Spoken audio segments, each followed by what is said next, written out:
نبی کریم علیہ السلام ارشاد فرماتے ہیں کہ اللہ تبارک و تعالیٰ بروز محشر ارشاد فرمائے گا، اے بنی آدم میں بیمار تھا اور تو نے میری عیادت نہ کی۔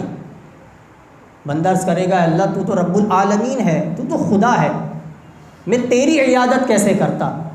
تو اللہ ارشاد فرمائے گا کیا تو فلاں میرے بیمار بندے کو نہیں جانتا تھا کہ وہ بیمار تھا؟ اگر تو اس کی عیادت کرتا تو اس کو میرے قریب تو پاتا۔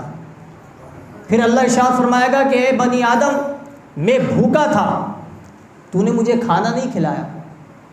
بندہ عرض کرے گا مولا تو رب کائنات ہے، رب العالمین ہے، تجھے میں کیسے کھانا کھلاتا؟ اللہ تبارک و تعالیٰ ارشاد فرمایا کہ میرا وہ فلاں بندہ بھوکا تھا، اگر تو اس کو کھانا کھلاتا تو اس کو میرے قریب پاتا۔ پھر ارشاد فرمائے گا کہ اے بنی آدم میں پیاسا تھا، میں نے تجھ سے پانی مانگا تھا، تو نے مجھے پانی نہ دیا۔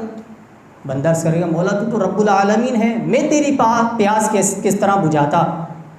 تو رب ارشاد فرمائے گا کہ میرا فلاں بندہ پیاسا تھا، اگر تو اس کو پانی پلاتا، اس کی حاجت روائی کرتا تو اس کو میرے قریب پاتا۔